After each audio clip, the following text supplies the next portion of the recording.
রমজান মাস, এই মাসটা খুবই গুরুত্বপূর্ণ।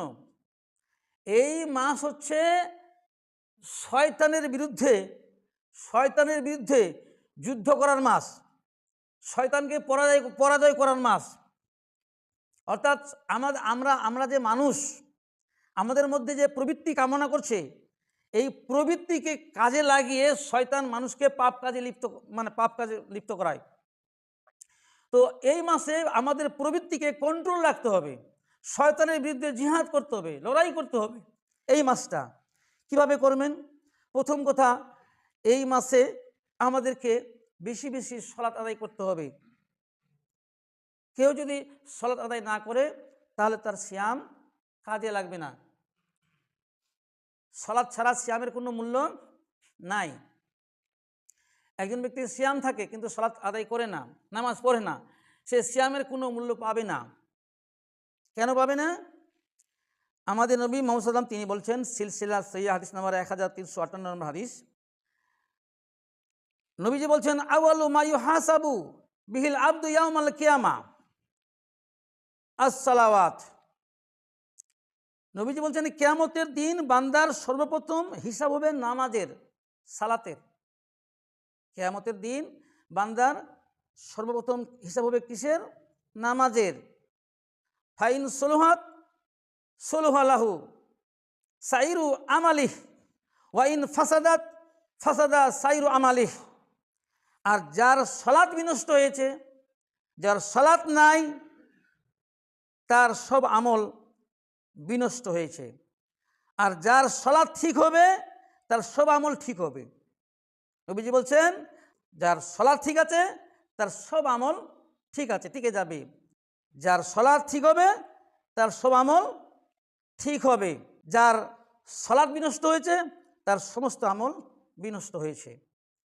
এই হাদিস থেকে আমরা বুঝতে পারলাম যে যে ব্যক্তি সালাত আদায় করবে না, সে সিয়ামের কোনো মূল্য পাবে না, কারণ সিয়াম তার কবুলই হবে না। সালাত হলো সব আমলের মূল, কারণ ইমানের পরই সালাত। আর এই সালাত আমরা যে আমাদের ইসলামের যে 5টি ভিত্তি আছে, ইসলামের যে 5টি খুঁটি আছে, ভিত্তি আছে, তার মধ্যে সালাত হলো একটি। কেউ যদি সালাতকে বিনষ্ট করে তাহলে তার ইসলাম ভেঙে যাবে, নষ্ট হয়ে যাবে। বুঝে গেল? আমাদের নবী মুহাম্মদ সাল্লাল্লাহু আলাইহি ওয়াসাল্লাম তিনি বলছেন যে বুনিয়াল ইসলামু আলা খামসিন, ইসলামের ভিত্তি হলো 5টি। শাহাদাতি আল্লা ইলাহা ইল্লাল্লাহ ও আন্না মুহাম্মদ রাসূলুল্লাহ। প্রথম হলো শাহাদাত দেওয়া, অর্থাৎ কলেমা, আমরা যাকে বলি কলেমা, লা ইলাহা ইল্লাল্লাহ, আল্লাহ ছাড়া সত্য কোনো মাবুদ নাই, ও আন্না মুহাম্মদ রাসূলুল্লাহ, এবং মুহাম্মদ সাল্লাল্লাহু আলাইহি ওয়াসাল্লাম আল্লাহর রাসূল। এটা হলো প্রথম।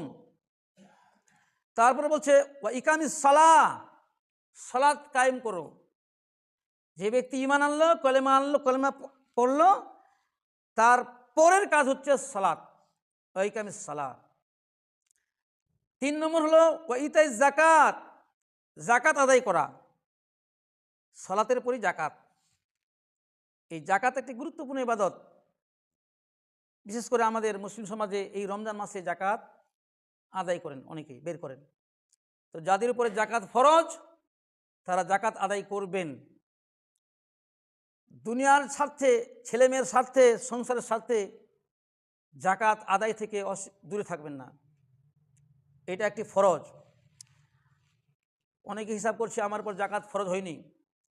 যাকাতের হিসাবটা আপনাদেরকে জানতে হবে, আমাদের সবাইকে জানতে হবে। এর আগে ডিটেলস আলোচনা হয়েছে। যাকাত আদায়ের মানদণ্ড হলো 2টা। যাকাত আদায়ের মানদণ্ড হলো 2টা, 7.5 ভরি সোনা অথবা 52.5 ভরি চাঁদি। সবচেয়ে উত্তম হলো যে চাঁদির হিসাবে যাকাত আদায় করা, কারণ যাকাত দেওয়াটা এটা যে দিবে তারও উপকার, আর যে পাবে তারও উপকার।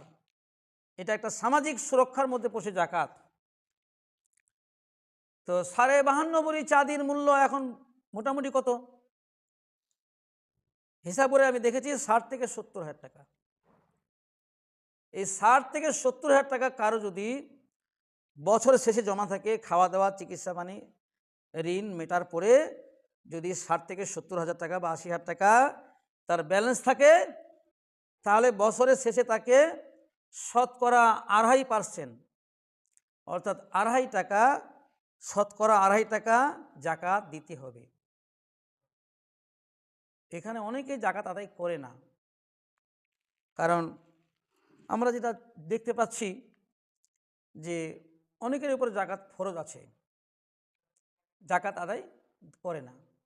আর সমাজে এইভাবে আমাদের শিক্ষাগুলো হয়েছে, দেখবেন ইসলামের খুঁটি কয়টা সাধারণ চটি বই লেখা আছে, চটি বইয়ে মানে লিখেছে ইসলামের খুঁটি কয়টা, তো শুরু করেছে কলেমা, নামাজ, রোজা, হজ, জাকাত, এরকম করে দেখবেন সিরিয়ালটি, সবাই সিরিয়ালই দেখবেন আর যে কোনো বই দেখবেন কলেমা, নামাজ, রোজা, হজ, জাকাত।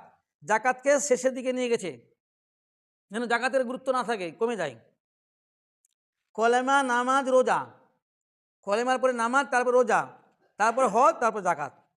জাকাত হলো সালাতের পরে 3 নম্বরে, আর আমাদের সমাজে জাকাতকে নিয়ে গেছি আমরা 5 নম্বরে।